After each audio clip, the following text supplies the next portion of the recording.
أعوذ بالله من الشيطان الرجيم بسم الله الرحمن الرحيم سورة الحديد آیت نمبر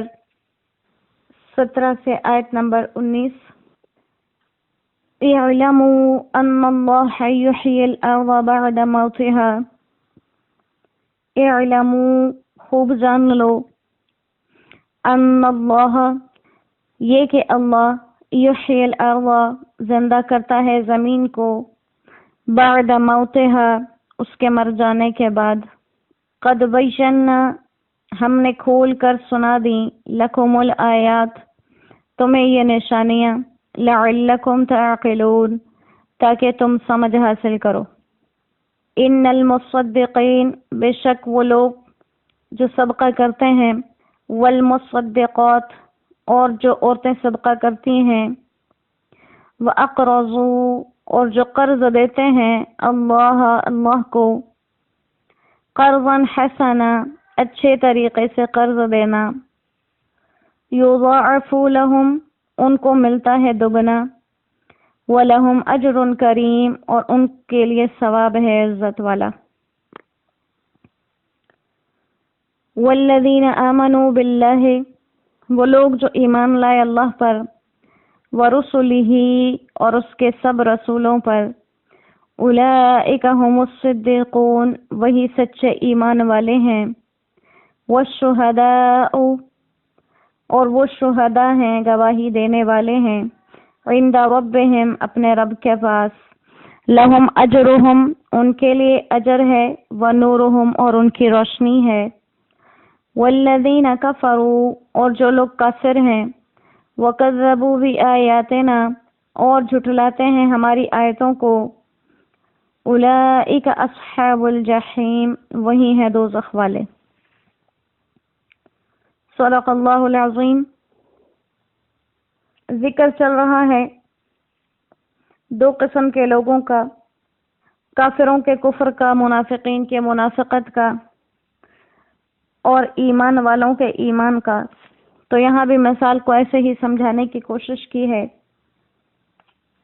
کہ یاد رکھو اللہ زمین کو موت کے بعد زندہ کرتے ہیں یعنی بنجر زمین کو واپس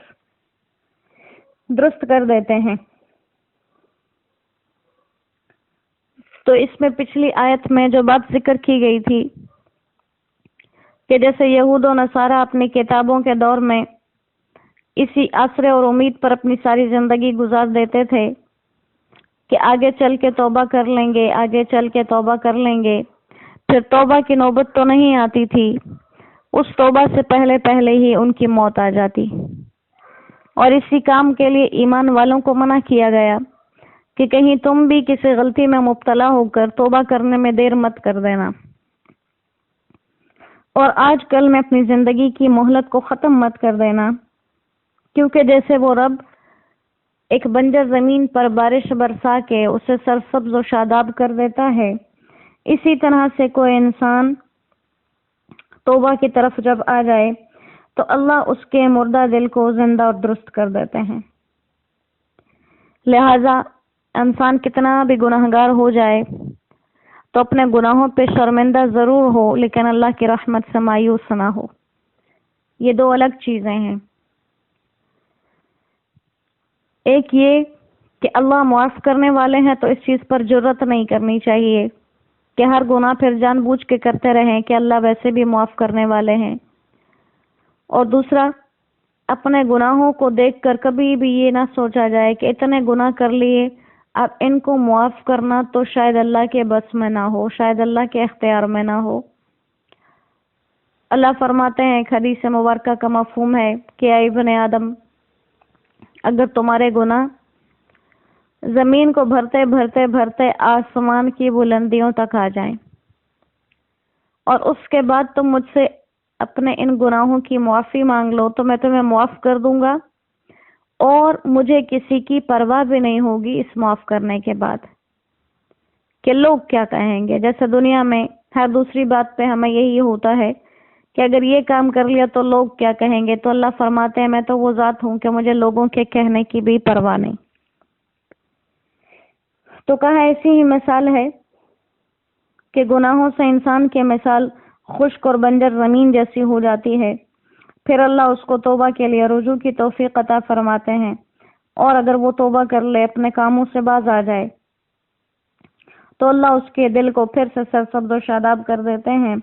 اللہ فرماتے ہیں کہ یہ مثالیں ہم تمہیں کھول کھول کر اسی لیے بتاتے ہیں، شاید ان کو دیکھ کر تم سمجھو۔ پھر اس کے بعد ایمان والوں میں مزید کچھ خصوصیات کا ذکر کیا کہ وہ لوگ جو صدقہ دینے والے ہیں، تو دونوں کے لیے الگ الفاظ استعمال کیے،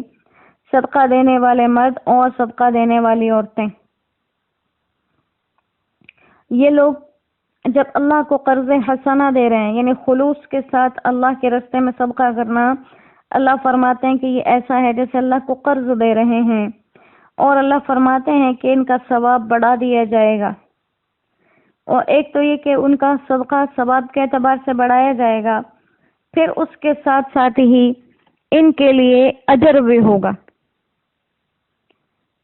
ان کے لیے اجر بھی ہوگا جو ان کو دیا جائے گا۔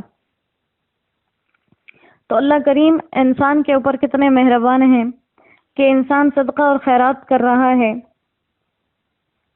اور اللہ اس پر یہ نہیں فرما رہے کہ صدقہ اور خیرات کرنا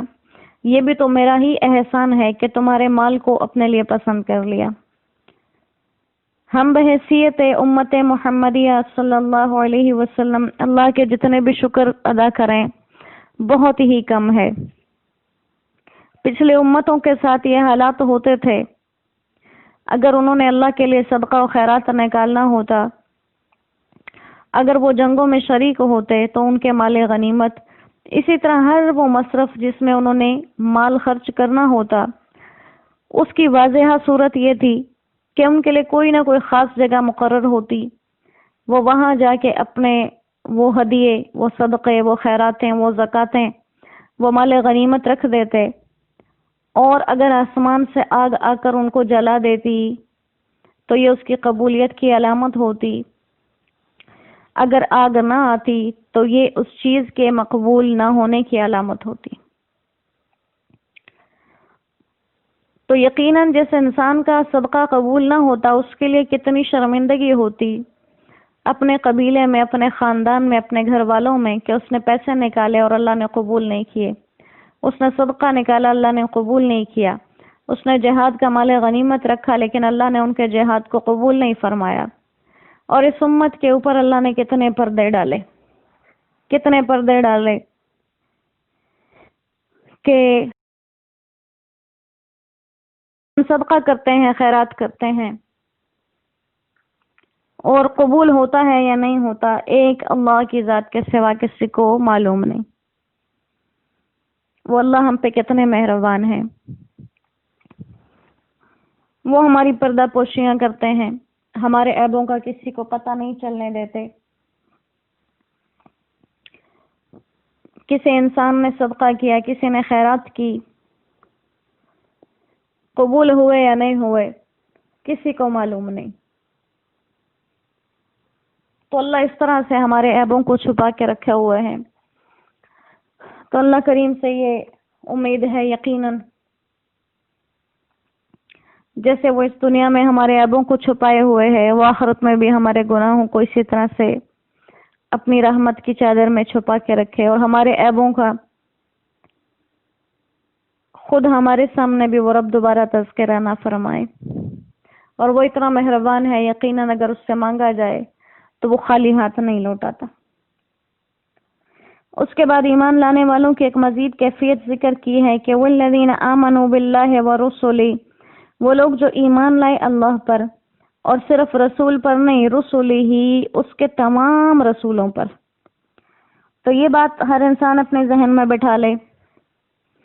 کہ ہمارے اور دوسرے مذہب کے لوگوں میں جو سب سے بڑا فرق ہے وہ فرق ہی یہی ہے